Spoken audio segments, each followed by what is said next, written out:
Shalom. Selamat malam Bapak Ibu Jemaat yang dikasihi oleh Tuhan Yesus Kristus. Kita bersyukur bahwa pada malam hari ini kita semua boleh berkumpul di sini mengambil bagian di dalam ibadah malam Natal. Dan sebelum kita memulai ibadah pada malam hari ini, penekanan warta untuk besok diinformasikan untuk ibadah Natal dilaksanakan hanya 1 kali pada jam 9. Demikian informasi untuk besok. Bapak Ibu Jemaat yang dikasihi Tuhan Yesus Kristus, kita akan mempersiapkan hati kita untuk masuk dalam ibadah pada malam hari ini. Jemaat yang dikasihi oleh Allah di dalam Yesus Kristus, marilah kita mengarahkan hati dan pikiran kepada Allah untuk masuk dalam ibadah perayaan malam Natal ini. Segala pujian dan syukur kita persembahkan baginya yang mengasihi kita, yang memberikan anaknya Yesus Kristus menjadi sama dengan manusia untuk menyelamatkan kita semua. Marilah kita bersama-sama berdiri dan dengan sukacita memuji Tuhan.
Kemuliaan bagi Allah di tempat yang maha tinggi, dan damai sejahtera di bumi di antara manusia yang berkenan kepadanya. Ibadah malam Natal ini jadi dalam nama Allah Bapa, Anaknya Yesus Kristus dan kuasa Roh Kudus. Amin. Bersukacitalah dan muliakanlah Allah, sebab diberikannya keselamatan dan rahmat-Nya bagi kita. Jiwaku memuliakan Allah dan hatiku bergembira karena Yesus Juru Selamatku. Lihatlah dan kecaplah betapa baiknya Tuhan. Sebab Ia telah melawat umat-Nya, sesungguhnya Tuhan itu pengasih dan penyayang. Semoga lawatan Allah dalam Yesus Kristus yang kita rayakan saat ini meneguhkan, menguatkan iman dan pengharapan kita selama-lamanya.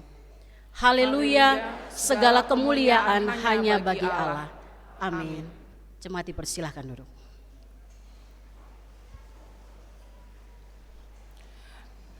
Nats pembimbing bagi kita malam hari ini terambil dari Lukas 1 ayat 68, demikian firman Tuhan. Terpujilah Tuhan Allah Israel, sebab Ia melawat umat-Nya dan membawa kelepasan baginya.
Di malam Natal ini, marilah kita merendahkan diri, mengakui dosa-dosa kita.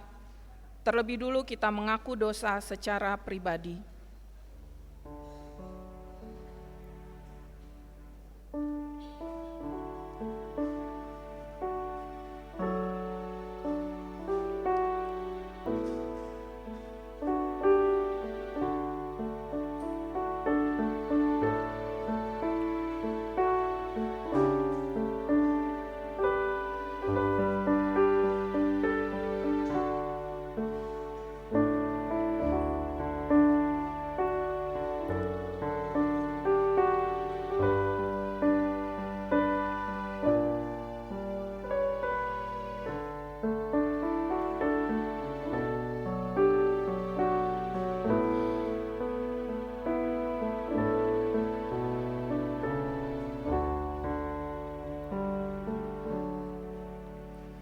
Ya Allah, di malam Natal ini kami bersuka cita karena Engkau bersedia meninggalkan kemuliaan-Mu di sorga untuk datang ke dunia yang gelap, membawa terang kepada dunia yang membutuhkan kasih, damai, dan sukacita-Mu.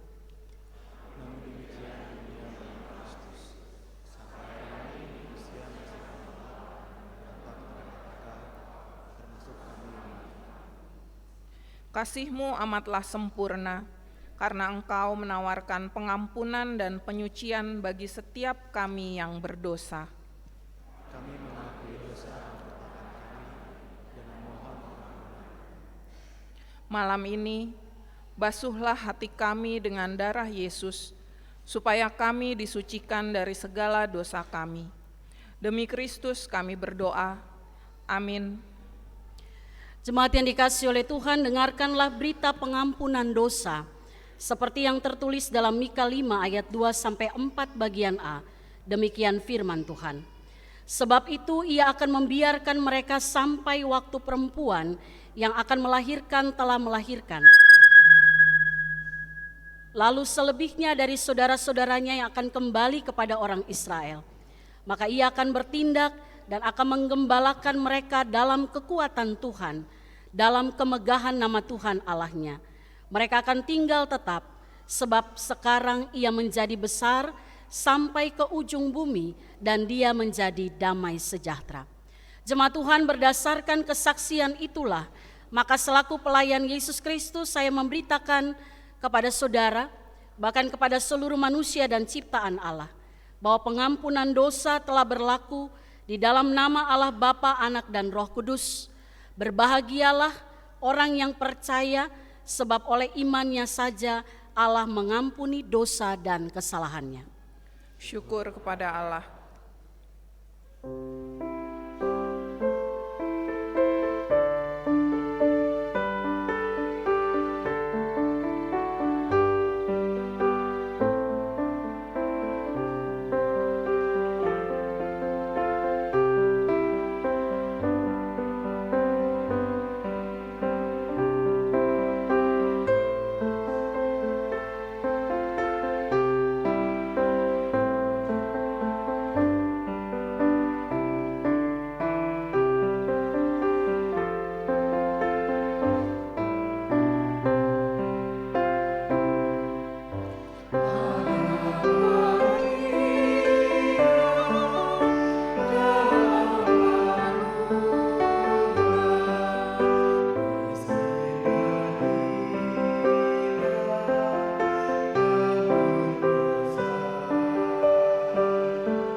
Diberikan kesempatan untuk Komisi PW menaikkan pujian bagi Tuhan.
Puji nama Tuhan. Terima kasih Bu Ibu PW untuk pujiannya. Tuhan Yesus memberkati.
Umat yang berjalan dalam kegelapan telah melihat terang yang besar.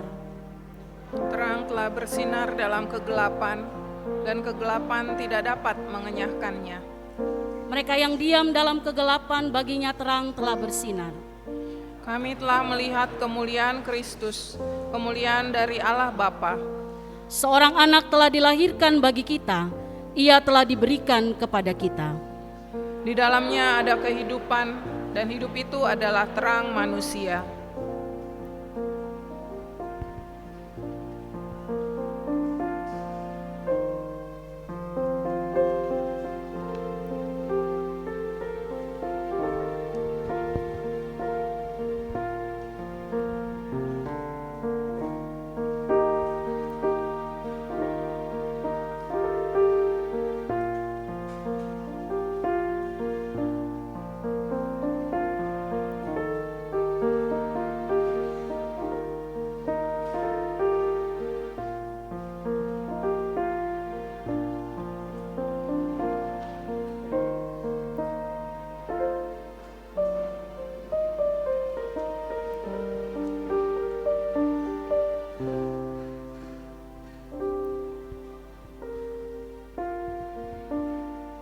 Pergilah dan beritakanlah, kerajaan sorga sudah dekat. Allah telah menentukan engkau menjadi terang bagi bangsa-bangsa yang tidak mengenal Allah, supaya engkau membawa keselamatan, dimulai dari keluarga, gereja, bangsa dan negara, bahkan sampai ke ujung bumi. Saya persilakan Bapak.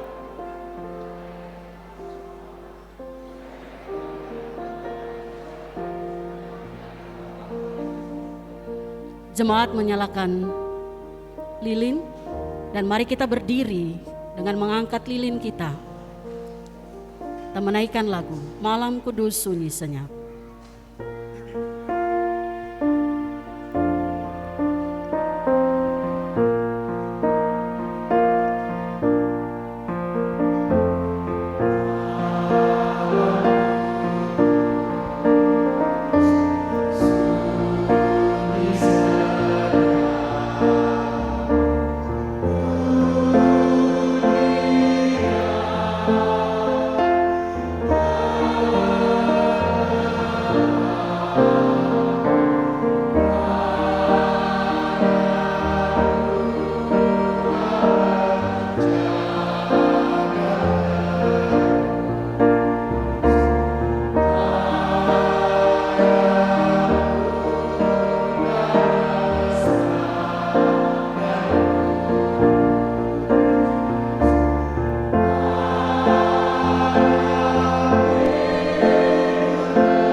Allah Bapa yang Maha Kuasa, kami bersyukur padamu karena terang-Mu telah datang melalui Yesus Kristus dan menyinari kami. Kami bersyukur karena Kristus telah membawa rahmat dan damai sejahtera-Mu. Kiranya kami dimampukan untuk berjalan dalam terang-Mu, dan biarlah kami dapat memancarkan cahaya kemuliaan Kristus lewat hidup kami. Dalam nama Yesus Tuhan yang hidup dan memerintah bersama-Mu, kami berdoa. Amin. Jemaat dipersilakan duduk, lilin bisa dihentikan.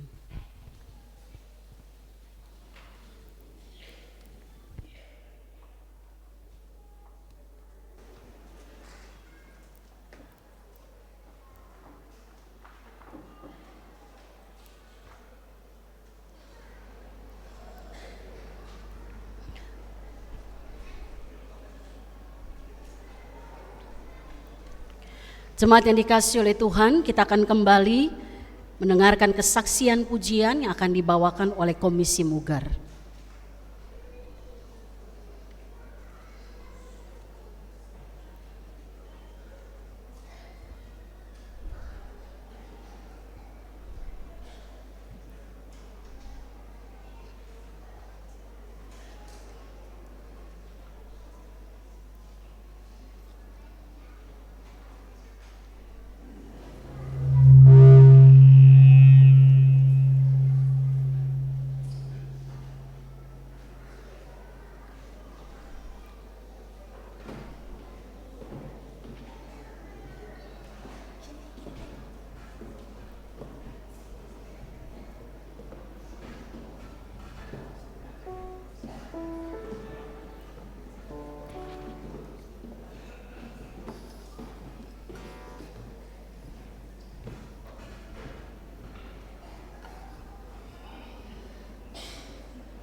Puji nama Tuhan, terima kasih untuk pujiannya dari Komisi Musik Gereja.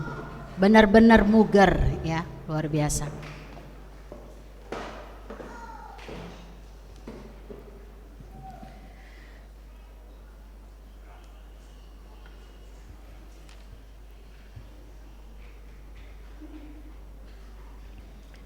Jemaat Tuhan, mari kita berdoa sebelum kita membaca dan merenungkan firman. Mari kita berdoa. Bapa yang penuh kasih Allah, di dalam Yesus Putra Natal yang hari ini kami rayakan kelahiran-Mu, mempersiapkan hari esok di mana ada sukacita Allah yang mengalir dalam hati setiap kami. Dan kami percaya Roh Kudus yang menuntun kami semua ada di tempat pemujaan-Mu di tempat ini. Untuk bersama-sama kami bersukacita merayakan malam Natal, di mana saat ini juga Tuhan kami telah memuji memuliakan nama-Mu, dan saatnya kami akan mendengarkan firman-Mu. Roh Kudus, mampukanlah kami agar kami dapat mendengar dengan baik, memahami dengan benar apa yang Engkau firmankan bagi kami, dan terlebih kami juga dimampukan untuk menjadi pelaku-pelaku firman yang setia. Inilah kami Tuhan, berbicaralah kepada setiap kami siap mendengarkan sabda-Mu. Di dalam nama Tuhan kami Yesus Kristus, firman yang hidup, kami sudah berdoa dan mengucap syukur. Amin. Jemaat Tuhan, marilah kita berdiri. Yang bisa berdiri, mari berdiri. Kita menyambut penyataan Allah yang disaksikan oleh Alkitab, dan firman Allah dalam ibadah malam Natal ini akan dibacakan dari Yesaya 52 ayat 1 sampai 12. Yesaya 52 ayat 1 sampai 12, saya akan bacakan bagian firman ini untuk kita semua. Di bawah judul perikop Tuhan menyelamatkan Sion. Yesaya 52 ayat 1 sampai 12, demikian firman Tuhan.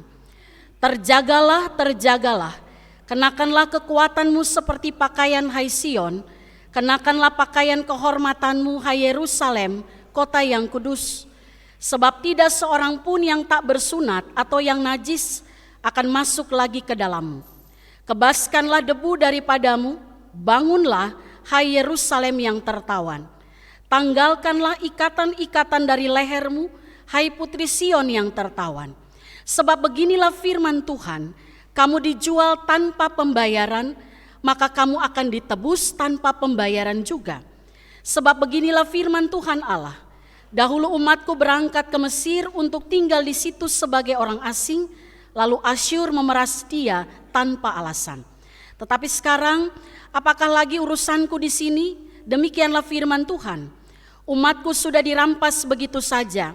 Mereka yang berkuasa atas dia memegahkan diri. Demikianlah firman Tuhan. Dan namaku terus dihujat sepanjang hari. Sebab itu umatku akan mengenal namaku, dan pada waktu itu mereka akan mengerti bahwa akulah dia yang berbicara. Ya, aku. Betapa indahnya kelihatan dari puncak bukit-bukit kedatangan pembawa berita yang mengabarkan berita damai dan memberitakan kabar baik, yang mengabarkan berita selamat dan berkata kepada Sion, Allahmu itu Raja. Dengarlah suara orang-orang yang mengawal engkau, mereka bersama-sama bersorak-sorai. Sebab dengan mata kepala sendiri mereka melihat bagaimana Tuhan kembali ke Sion. Bergembiralah, bersorak-sorailah bersama-sama, hai reruntuhan Yerusalem, sebab Tuhan telah menghibur umatnya, telah menebus Yerusalem. Tuhan telah menunjukkan tangannya yang kudus di depan mata semua bangsa, maka segala ujung bumi melihat keselamatan yang dari Allah kita. Menjauhlah, menjauhlah, keluarlah dari sana. Janganlah engkau kena kepada yang najis. Keluarlah dari tengah-tengahnya, sucikanlah dirimu, hai orang-orang yang mengangkat perkakas rumah Tuhan. Sungguh kamu tidak akan buru-buru keluar dan tidak akan lari-lari berjalan. Sebab Tuhan akan berjalan di depanmu dan Allah Israel akan menjadi penutup barisanmu. Hendaklah perkataan Kristus diam dengan segala kekayaannya di antara kamu, sehingga kamu dengan segala hikmat mengajar dan menegur seorang akan yang lain, dan sambil menyanyikan mazmur dan puji-pujian dan nyanyian rohani, kamu bersyukur kepada Allah di dalam hatimu. Maranatha.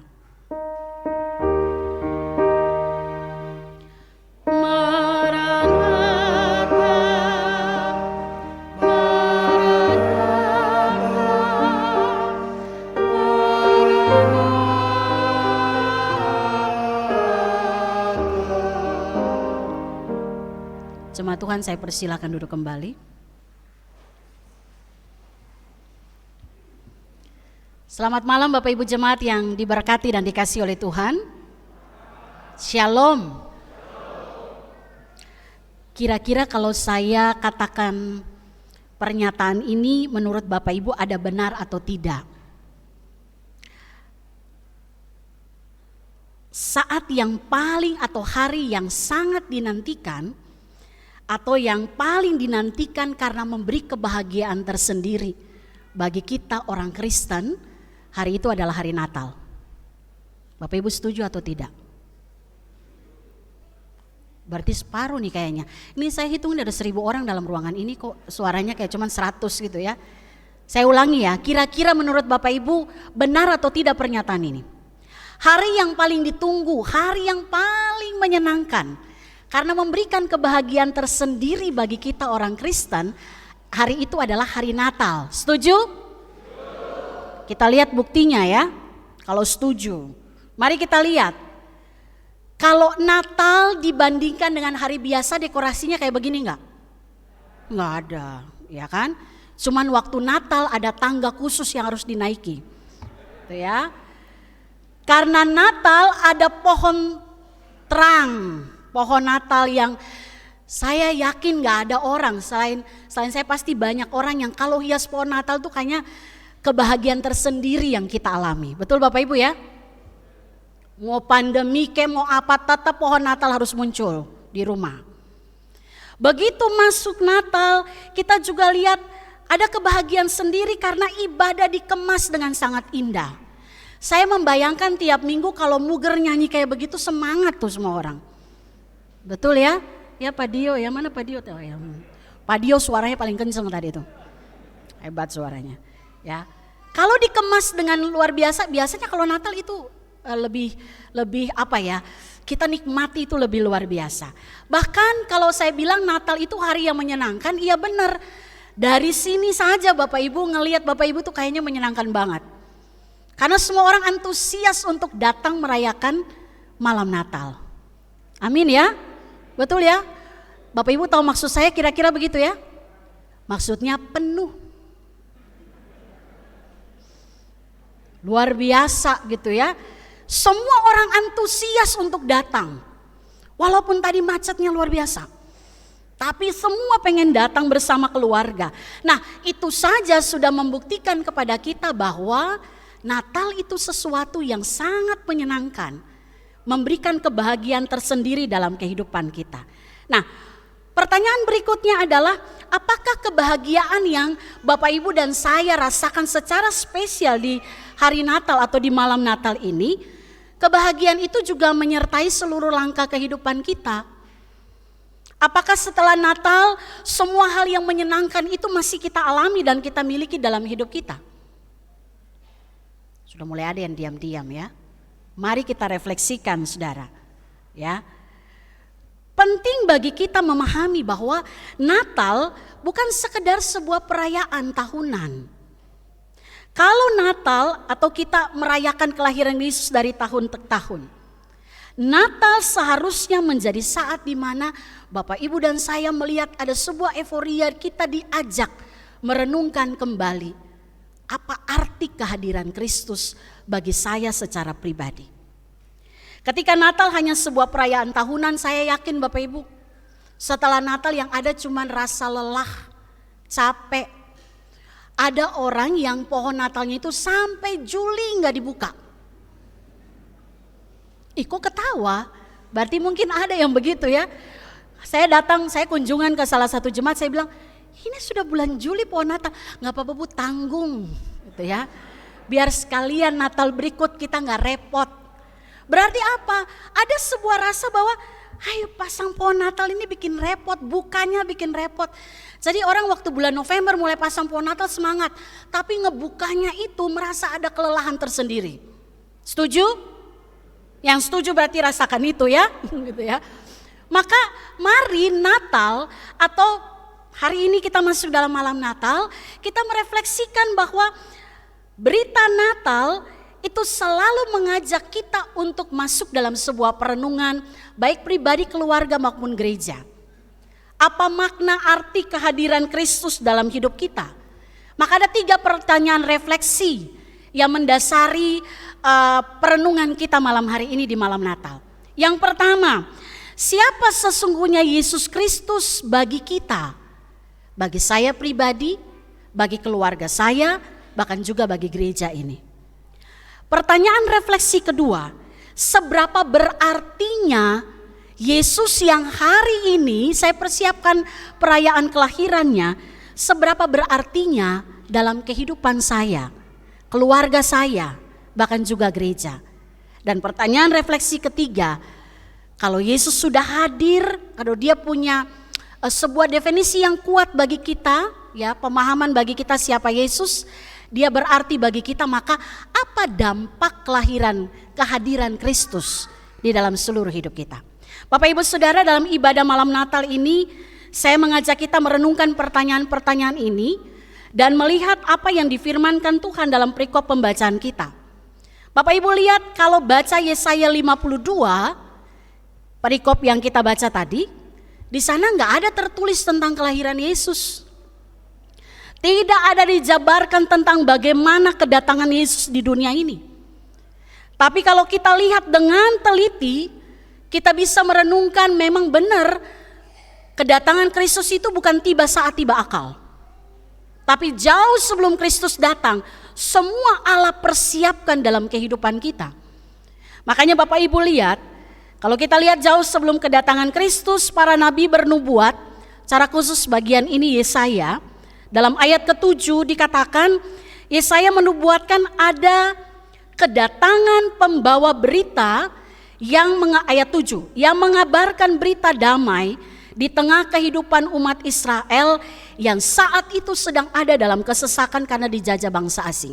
Jadi Yesaya 52 ini, nubuatan Yesaya yang ditujukan kepada bangsa Israel, khusus kerajaan utara, karena kita tahu Israel terpecah menjadi 2. Khusus kerajaan utara diberitakan bahwa nanti akan datang seorang pembawa berita yang mengabarkan berita keselamatan dan berita damai. Kita tahu bahwa baik kerajaan utara maupun kerajaan selatan, Samaria maupun Yerusalem, yang tadinya mereka adalah bangsa Israel yang keluar dari tanah Mesir, ya, mereka mengalami hukuman, menerima hukuman Tuhan. Mereka dibuang ke Babel, dijadikan pekerja rodi. Pekerja rodi tahu ya Bapak Ibu ya, itu kerja tidak kenal lelah, kerja sampai kelelahan, ya, bahkan tidak diperhitungkan jerih lelahnya. Nah, bangsa Israel saat itu dijajah oleh bangsa Babel. Dan ini terjadi bukan karena Tuhan membuang mereka begitu saja, tapi karena ada dosa yang mereka lakukan. Apa dosa bangsa Israel? Cuma satu, mereka melanggar hukum pertama dari hukum Taurat. Mungkin kita masih ingat ya, hukum 1, jangan ada padamu Allah lain di hadapanku. Itu hukum pertama yang menjadi dasar pondasi dari iman orang Kristen. Tapi mereka langgar itu. Mereka tidak menyembah Allah, tapi mereka menyembah kepada para penyembah berhala bangsa asing. Ditegur Tuhan tidak bertobat. Ditegur tidak bertobat. Maka Tuhan katakan, kamu suka sama berhala, sini aku kasih tinggal di Babel. Babel itu tempat penyembahan berhala. Tinggal di situ sembah berhala sampai kamu nek sama berhala.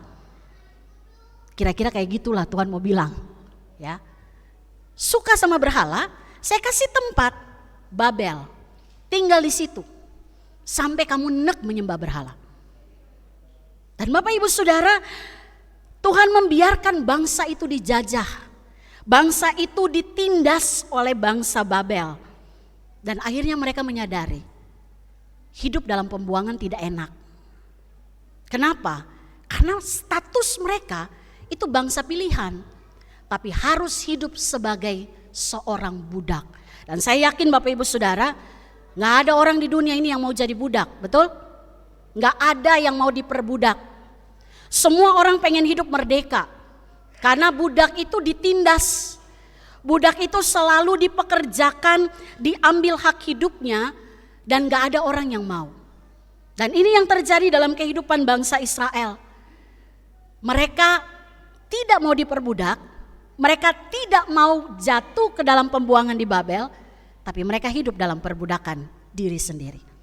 Ini yang seringkali terjadi dalam kehidupan kita orang percaya.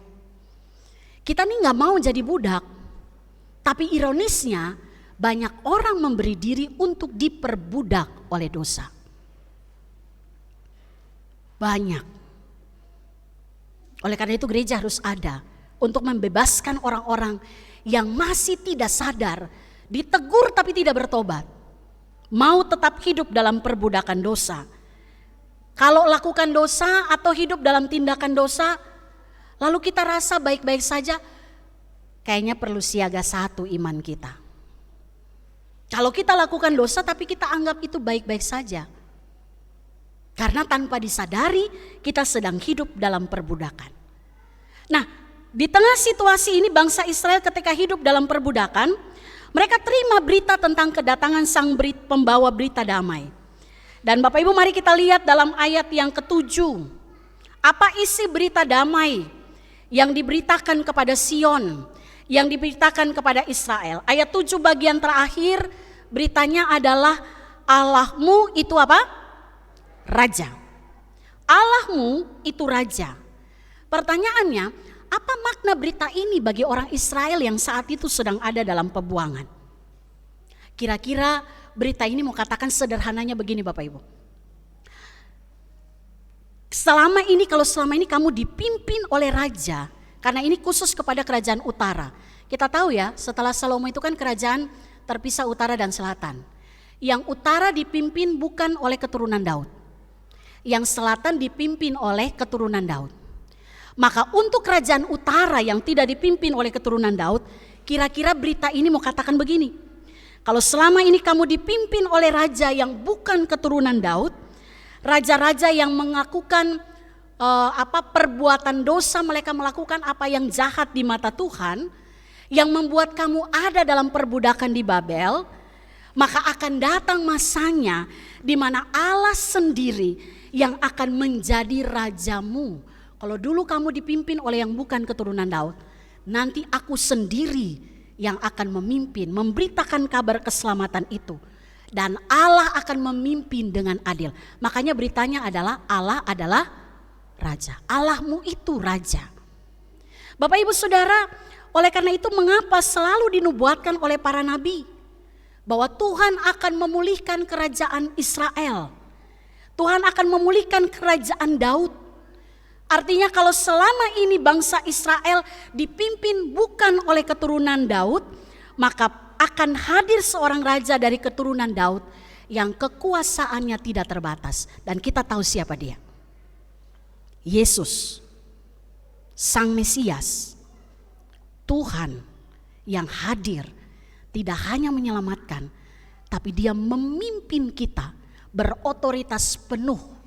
Dan kalau lihat dari garis silsilah, Yesus adalah keturunan Daud.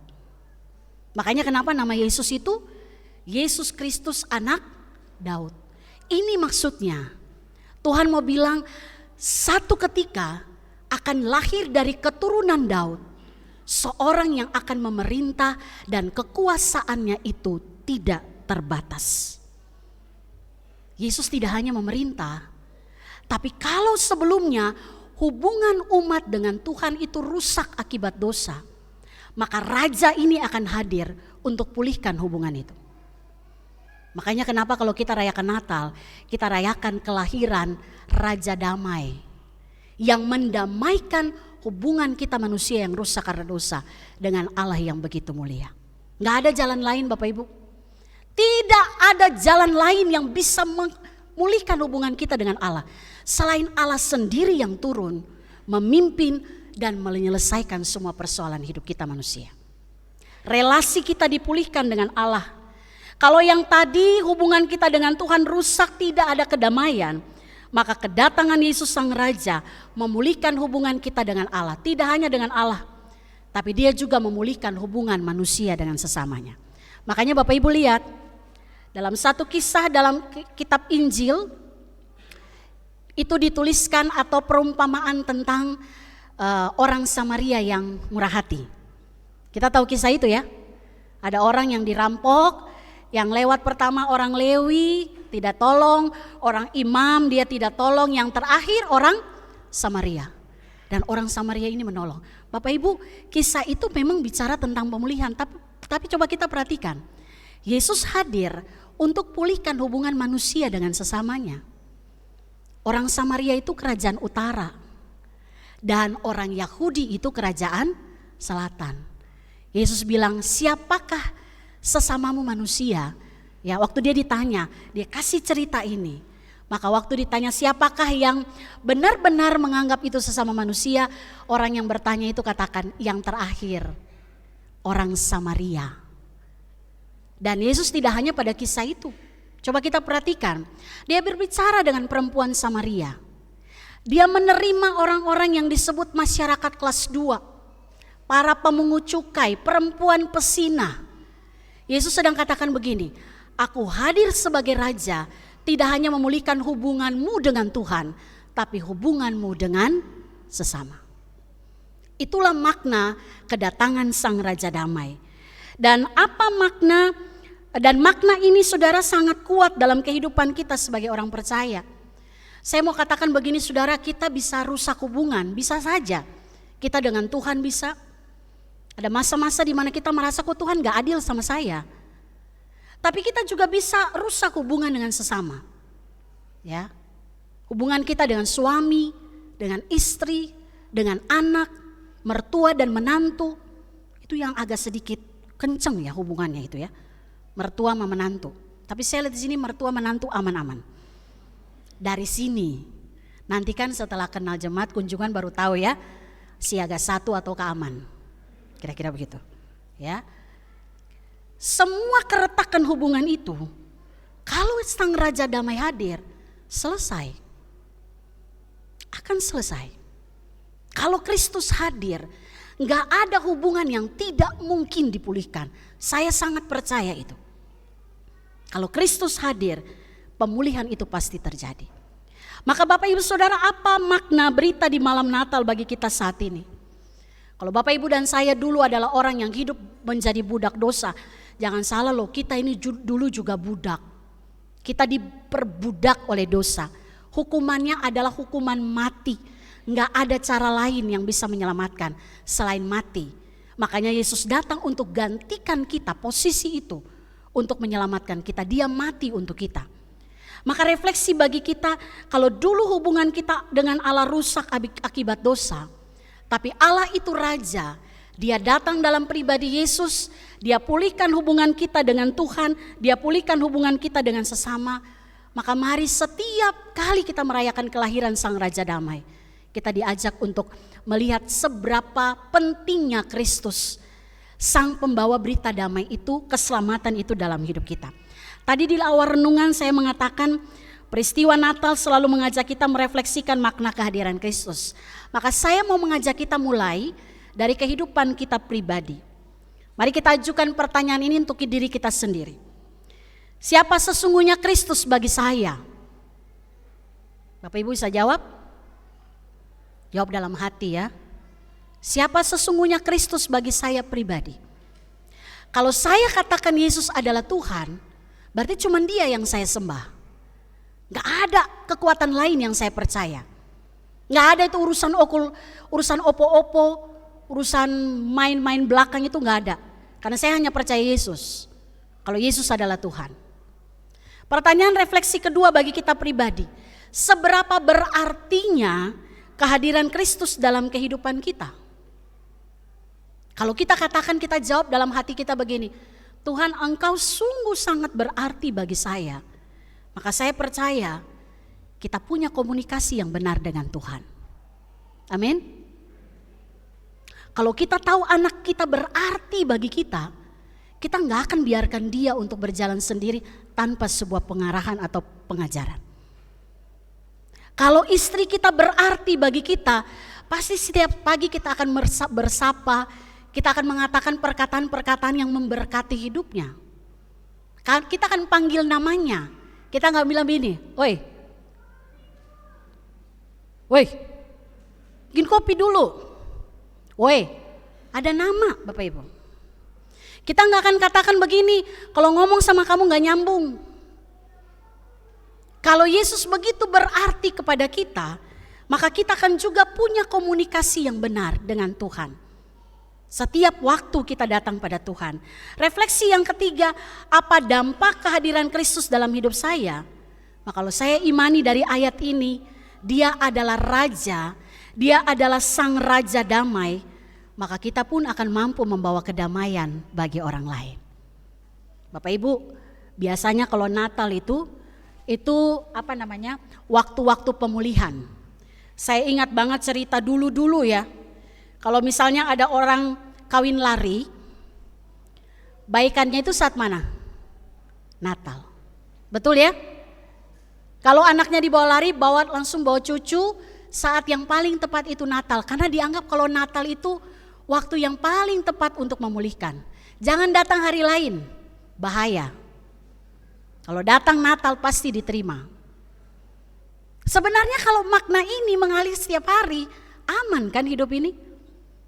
Tidak hanya waktu Natal kita berbaik hati, tapi di sepanjang kehidupan kita.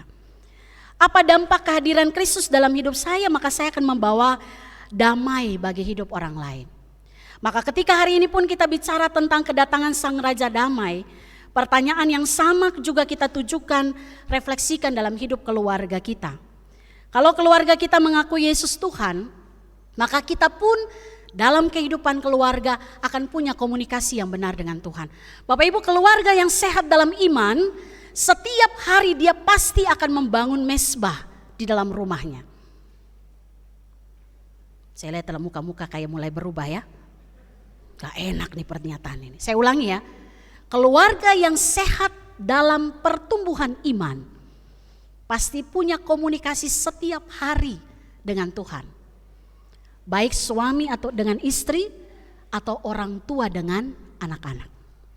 Bangun mezbah setiap hari. Bapak Ibu lakukan itu? Amin. Ini aminnya kayak dipaksa dulu ya baru bilang amin gitu ya. Kalau nggak ditanya amin nggak amin gitu ya. Itu berarti perlu ada evaluasi kita pribadi. Sebagai keluarga kalau kita katakan begini, Yesus begitu berarti bagi kami. Maka benar-benar pun kita menempatkan Kristus sebagai posisi teratas dalam kehidupan kita. Kalau kita refleksi bahwa Yesus adalah dalam kehidupan keluarga, dampaknya ada dalam hidup keluarga saya, maka nggak ada keluarga yang tidak lagi bisa dipulihkan. Pasti bisa dipulihkan. Kalau Yesus begitu berdampak dalam kehidupan keluarga. Bahkan dalam kehidupan kita bergereja ya. Kalau bilang dalam hidup keluarga Bapak Ibu, siapa bilang keluarga gak punya masalah? Semua punya masalah ya, dalam keluarga saya nomor 1 angkat tangan. Karena paling jujur, kami juga masih punya masalah. Masalah odol gigi, masalah handuk itu bisa jadi masalah. Dulu, maksudnya dulu ya, kalau sekarang mah aman. Udah 19 tahun menikah, udah saling memahami. Tapi kami juga punya masalah. Hanya yang kami lakukan begini. Ini menjadi refleksi. Begitu kami ada dalam, oh iya karena ini kebetulan banyak yang hadir, saya minta suami saya dan anak saya berdiri. Di manakah mereka? Oh kelihatan.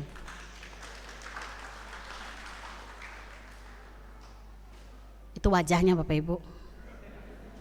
Kemarin saya bilang kan anak saya wajah gak terlalu jauh beda antara saya dan bapaknya. Itu wajahnya. Ya, kami pun banyak menghadapi persoalan. Kesalahpahaman, tapi selalu kami kembali pada apa yang jadi visi keluarga. Apa itu? Kemuliaan Allah dinyatakan. Maka biasanya yang terjadi harus salah satu yang ambil keputusan untuk masuk ke kamar dan berdoa. Dan Bapak Ibu mau tahu siapa yang selalu ambil keputusan awal? Mau tahu? Bukan saya. Wih, langsung bilang gini, wah kita salah pilih pendeta ini. Ya. Bukan saya yang selalu ambil keputusan. Selalu suami saya yang masuk. Dia bernyanyi, lalu mulai saya percaya itu Roh Kudus bekerja ya. Ketuk hati dan saya masuk.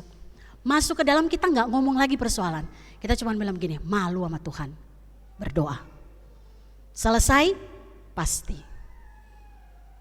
Keluarga harus jadi tempat di mana Kristus punya dampak yang luar biasa. Maka dalam hidup bergereja pun, karena ini perdana saya berdiri di hadapan Bapak Ibu sebagai gembala sidang memimpin malam Natal, maka saya juga ingin mengajak kita sebagai sebagai gereja Jemaat Tuhan GKU Depok 1. Mari kita refleksikan siapa Kristus dalam gereja ini. Kalau kita katakan Yesus adalah kepala gereja, kita nggak akan terpesona dengan apapun dalam gereja ini. Kita nggak akan terpesona dengan program, kita nggak akan terpesona dengan pendeta, kita nggak akan terpesona dengan para penatua, pengurus komisi, enggak. Tapi kita terpesona dengan Kristus yang bekerja di antara kita. Dan itu yang membuat semua orang akan semangat melakukan gerakan penginjilan, melakukan sebuah pertumbuhan iman yang luar biasa. Karena kami ini juga bisa salah. Kalau kita terpesona sama manusia, Bapak Ibu saya pernah temukan ya, ada orang yang begitu mengidolakan hamba Tuhan, begitu hamba Tuhannya jatuh, dia jatuh lebih jauh. Betul? Betul. Kenapa? Karena gak terpesona sama Kristusnya, terpesona sama hambanya. Dan hari ini firman Tuhan mengingatkan kita gereja, mari kita hanya mengikuti komando dari sang kepala. Kita berhasil melakukan semua program dalam gereja, kita berhasil melakukan segala sesuatu. Kembalikan itu bagi kemuliaan nama Tuhan. Maka saya mengajak kita, mari rayakan Natal dengan sukacita, masuk tahun baru dengan harapan baru, dan percaya bahwa kita akan bergerak bersama untuk melakukan pekerjaan pelayanan bagi kemuliaan nama Tuhan. Selamat menyongsong Natal, jangan lupa nanti malam ada ibadah keluarga. Amin ya Bapak Ibu ya. Jangan sampai udah capek, udahlah gak apa-apalah. Nanti malam ada ibadah keluarga. Jadikan hari ini momen pertama, kalau memang selama ini gak ada, kita bangun mesbah keluarga. Mari kita berdoa. Kami bersyukur ya Allah, hari ini kami diingatkan kembali oleh kebenaran firman Tuhan. Makna kehadiran Kristus dalam kehidupan kami. Betapa Engkau berarti bagi kami. Betapa Engkau berdampak dalam kehidupan kami baik pribadi, keluarga, bahkan jemaat Tuhan. Maka hari ini juga Tuhan, kami menyerahkan seluruh kehidupan kami ke dalam tangan kasih Tuhan. Engkau melihat kami pribadi lepas pribadi. Engkau kenal kami ya Tuhan dengan segala keterbatasan kami. Kami rindu ya Tuhan, di hari malam Natal ini kami berkomitmen hanya menjadikan Engkau penguasa tunggal dalam hidup kami. Engkaulah Allah Tuhan dan Juru Selamat kami. Maka kami pun mengambil keputusan untuk hanya menyembah kepada Engkau, Yesus Kristus sebagai Tuhan. Bahkan dalam kehidupan keluarga pun hari ini kami diingatkan oleh Tuhan, bagaimana kami membangun keluarga yang sehat dalam iman, sehingga menjadikan gereja ini gereja yang kuat, gereja yang misioner dalam melakukan agenda-agenda Tuhan. Maka biarlah keluarga-keluarga dalam jemaat Tuhan GKU Depok 1 menjadi keluarga ilahi yang melahirkan keturunan ilahi. Dan biarlah Tuhan di malam Natal ini kami semua boleh mengalami pemulihan hubungan baik dengan Allah maupun dengan sesama. Dan kami percaya sungguh ya Tuhan, Engkau hadir di tengah-tengah setiap keluarga jemaat Tuhan di tempat ini. Sebagai gereja juga Tuhan, kami merefleksikan hari ini, siapakah Engkau di tengah-tengah gereja ini. Dan kami boleh mengakui bersama ya Tuhan, Engkau adalah kepala gereja ini. Maka biarlah Tuhan semua yang kami kerjakan, baik kami hamba-hamba Tuhan para pelayan, baik juga jemaat Tuhan, hamba sebagai gembala bersama dengan para penatua, para pengurus komisi, guru-guru sekolah minggu, TU, koster, keamanan, security Tuhan, biarlah kami menjadi pelaksana pertama kebenaran firman Tuhan, agar ada impartasi kasih Allah, damai Allah yang mengalir bagi kehidupan umat yang Tuhan percayakan kami boleh layani. Kami mau mulai itu Tuhan, dalam kehidupan kami bergereja, hanya agenda-Mu Tuhan yang akan kami kerjakan. Kami terpesona pada cara Tuhan memulihkan kami. Kami akan terpesona bagaimana Tuhan menuntun kami dalam satu persekutuan saudara bersaudara, kehidupan berjemaat, agar kami boleh saling membangun, mengasihi, menopang satu dengan yang lain, agar nama Tuhan dipermuliakan. Dan kami percaya Tuhan, di mana ada kasih, di situ ada berkat Tuhan. Dan itu boleh terjadi dalam kehidupan jemaat Tuhan GKU Depok 1 di tempat ini. Terima kasih Bapak, kami juga berdoa bagi bangsa dan negara kami. Tuhan, dalam persiapan kami beribadah malam Natal, mempersiapkan untuk kami masuk dalam perayaan Natal di hari esok, ada banyak gereja yang boleh datang bersyukur pada Tuhan. Kami mohonkan keamanan di tengah-tengah bangsa ini terjadi di dalam nama Tuhan Yesus. Baik juga untuk tempat di mana kami ada, lingkungan, daerah Depok dan sekitarnya. Mari Tuhan, Engkau kawali dengan malaikat sorgawi-Mu, agar perayaan malam Natal di setiap gereja semuanya boleh berlangsung dalam damai dan sukacita. Dan hari esok kami akan masuk dalam ibadah Natal. Biarlah kuasa kasih Tuhan juga menyertai kami. Kami boleh hadir dengan penuh sukacita merayakan hari kelahiran Kristus. Ini menjadi doa kami Tuhan saat ini. Kami mohon ampun Bapa, kalau dalam hari hidup ini Tuhan, Natal hanya sekedar sebuah perayaan yang pada ujungnya kami mengalami kelelahan, baik secara fisik maupun secara batin. Ampuni kami Tuhan. Biarlah makna Natal malam hari ini menyertai seluruh perjalanan hidup kami hari ini sampai dengan kedatangan Kristus. Inilah doa kami Tuhan, di dalam nama Tuhan Yesus meteraikan firman ini dalam hati kami. Amin.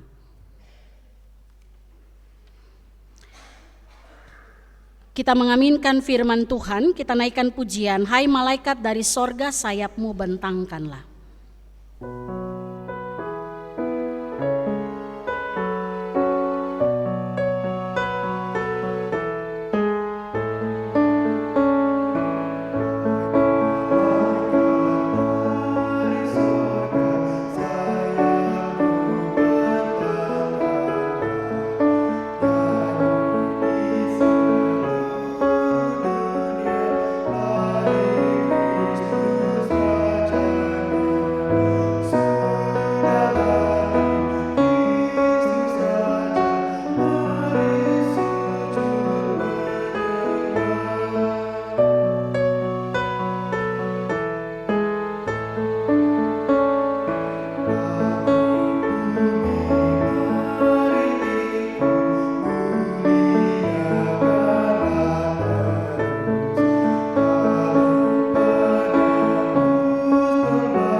Diberikan kesempatan untuk vokal grup Parthenos memuji Tuhan dengan lagu pujiannya.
Jiwa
Puji nama Tuhan, terima kasih untuk vokal grup Parthenos. Pujiannya Tuhan Yesus memberkati.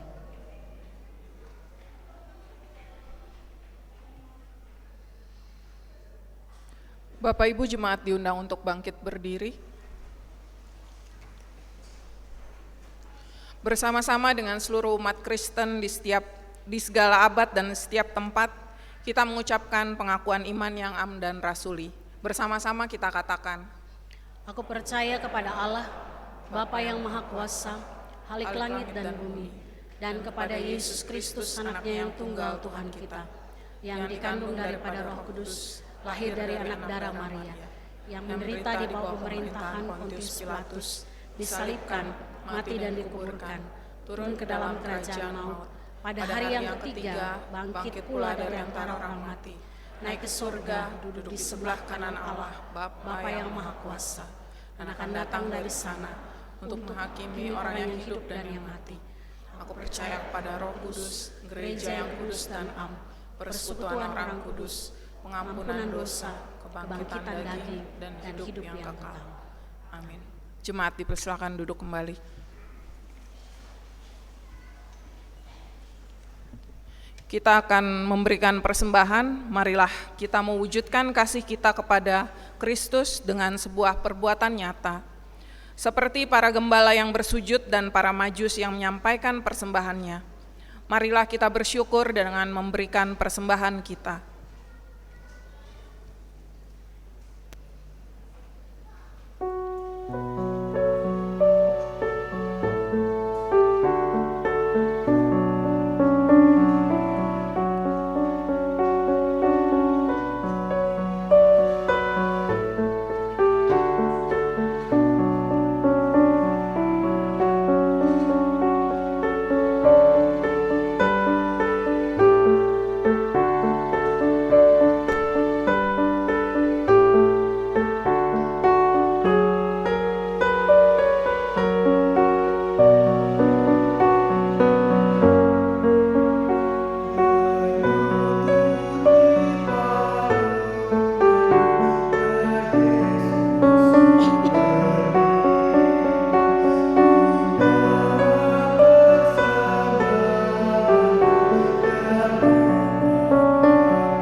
Jemaat diundang untuk bangkit berdiri. Kita akan menyerahkan persembahan kita lewat doa. Mari kita bersatu di dalam doa. Bapa di surga, kami bersyukur karena mendapat kasih karunia-Mu melalui anak-Mu Yesus Kristus. Kami hendak mempersembahkan diri dan persembahan ini kepadamu. Berkati persembahan ini ya Bapa, biarlah seluruh hidup kami dapat memancarkan kasih Allah kepada dunia yang gelap. Amin.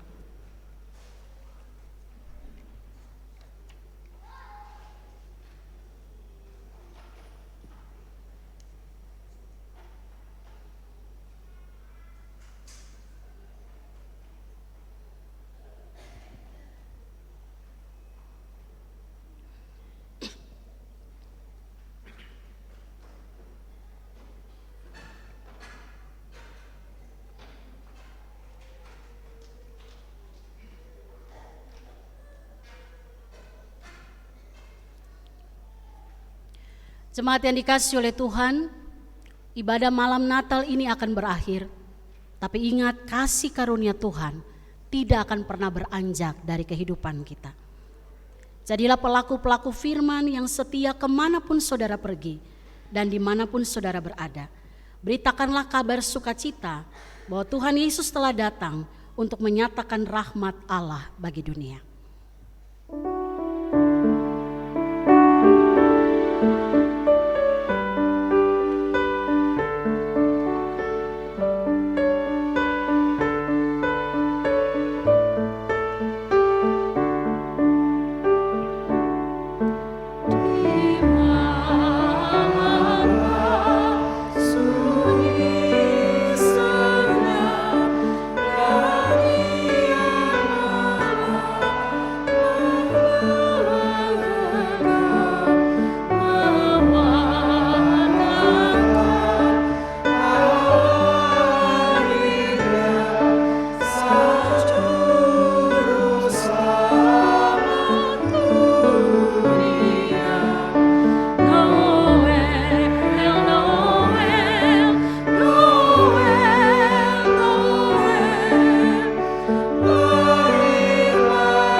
Jemaat yang dikasihi oleh Tuhan, pergilah dalam damai sejahtera.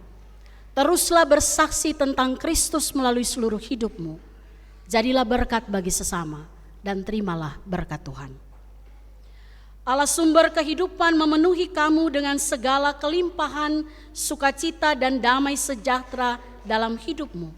Supaya oleh kuat kuasa Roh Kudus, kamu dipimpin ke dalam pengharapan, iman dan kasih, mulai dari saat ini sampai Maranatha.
Persilakan duduk untuk bersaat teduh.